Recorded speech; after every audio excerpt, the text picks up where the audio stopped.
Hey movie fans, or in this case, should I say, hey baseball fans. We're getting to that magical time of year again when baseball is back in the swing of things. We got spring training in full blast as I and my special guests have been basically glued to the TV watching all the spring training coverage, even if it's neither of the teams we root for on MLB Network.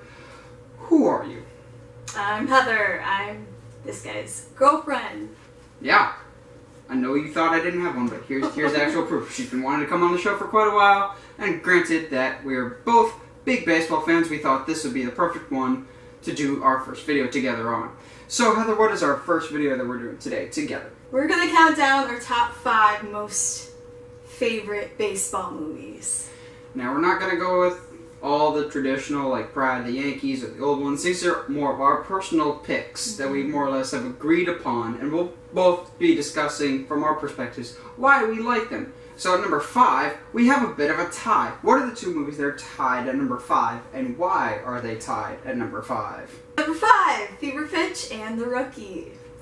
Now these are really tied primarily because we both love these movies so much that we didn't really want to leave one off the list without the other.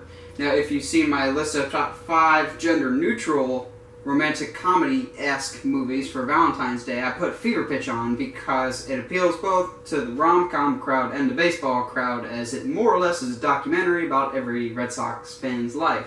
Plus, who is it that you really like in Fever Pitch? Jimmy Fallon, for sure. He's great in it. And Drew Barrymore, she's pretty good too.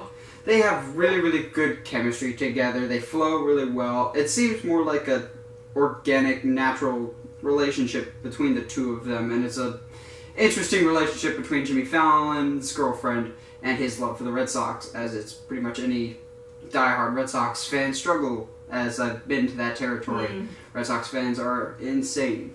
Now The Rookie, on the other hand, is wildly different, but it's still a fantastic baseball movie. Tell us a little bit about The Rookie. Oh, it's so good. So basically, there is a father, and he always wanted to play in the big leagues, and he gets his start later in life once he has a family. So, starring Dennis Quaid, who really looks like he was made to be in a baseball movie. It's him going with the Tampa Bay Devil Rays, not the Rays, as basically a teacher that discovers later in life that he's got a great fastball. Now, he doesn't last very long in the majors, I think like 3 years, but it's a great uplifting, one of those positive sports films, just like any other sports film you watch, but it's a good classic baseball movie. It's very good. At number 4, we have Field of Dreams. Now, a lot of people are going to be mad at us for putting it at number 4 instead of number 1, but it'll make sense when we get to our number 1. Tell us a little about Field of Dreams. Well, it was based in Iowa, and that's really close to my home, so I think that's a good connection for me. It's just a basic, classic game of baseball.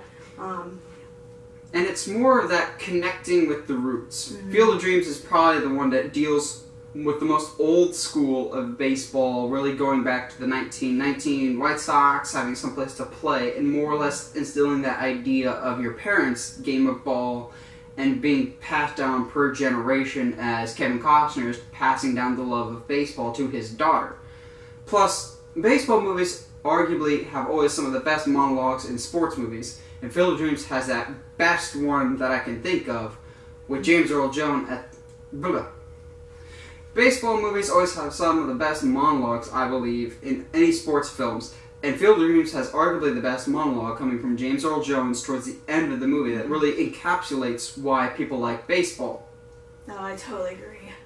At number 3, we have Major League. Now, Major League is by far the funniest movie we've had on this, as it really pokes fun at the baseball lifestyle while giving an actual interesting story. It's a look at the old Cleveland Indians, well, a farce on the Cleveland Indians, while they have been bought out by some evil lady, and she's trying to move the team to Miami. So she's trying to get arguably the worst players in baseball all on one team so they tank, and they have no choice but to move to Miami. This film includes Wesley Snipes, Charlie Sheen, the dad from Psych, and a whole bunch of other really famous, funny guys. Now, this really pokes fun at the baseball lifestyle of some baseball guys really don't give that appearance of being all that sharp.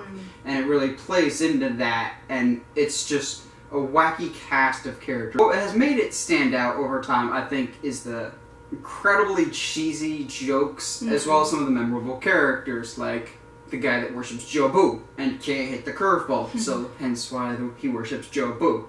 We have a lot of memorable characters, a lot of memorable lines, and it really just encapsulates the fun side of baseball, like no other baseball movie has done before. At number 2, we have Moneyball. The film is about Brad Pitt and Jonah Hill, which the Jonah Hill renaming of his character is a whole story for another day, but it's actually quite funny. These two are basically recreating two very famous baseball figures. It's a biopic of the 2002 or 2003, I forget which year, Oakland Athletics, who are trying to use this new mindset and use Moneyball to their advantage, because as the film shows, and as baseball has shown us, there are rich teams, there are poor teams, there's 50 feet of crap, then there's us. As Oakland A's have, like, no money. They have to put their own money in vending machines at some point because they have no money. And now we finally have our number 1 pick, and that would be The Sandlot. Did you really expect anything else? If you grew up with any form of baseball movies, if you're our age probably, or even if you just grew up watching baseball movies, this is probably going to be the one that you pick as your favorite. It's not the best movie of all time, by far. It's not even, probably, as a movie, it's probably not even the best baseball movie. But in both of our eyes, we see it as the movie that encapsulates the baseball spirit the best out of any movie. And what do I mean by the baseball spirit? Just the being at home and playing in your backyard type of game.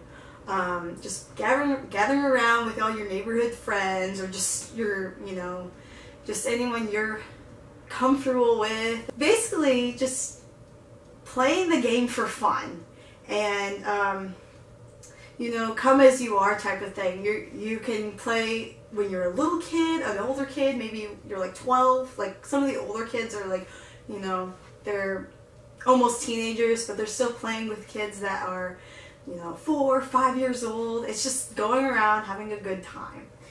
It's this idea of like an endless game. They never kept score. They always just went to a position and played it. They all got to be at bat. They were a really close, tight-knit unit. A better team than any other team.